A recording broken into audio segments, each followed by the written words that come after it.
Have you read the Romans chapter 8? Girl, sinasabi ko sa'yo, basahin mo yung Romans 8.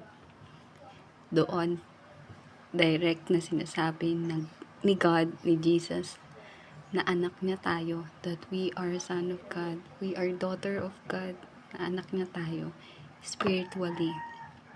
Na once we accept Jesus Christ as our Lord and Savior, wala na yung old self.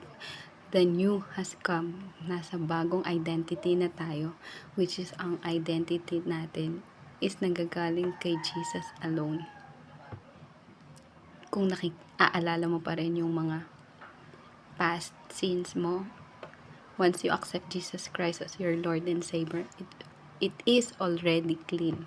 Tinanggal na yon ni Jesus. Because Jesus loves you so much na He is willing to pay, or He paid all our sins. He died on the cross, nailed.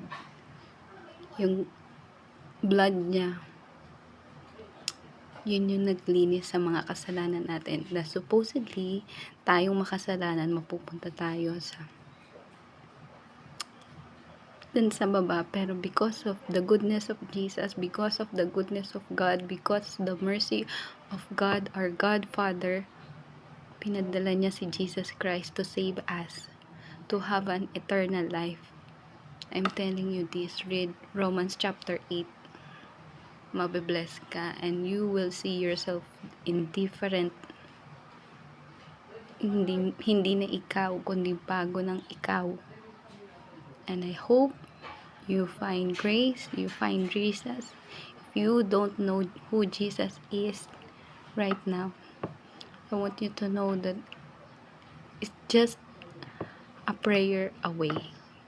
Just accept Jesus Christ as your Lord and Savior. Just confess in your mouth and repent from all your sins and let Jesus manifest in your life.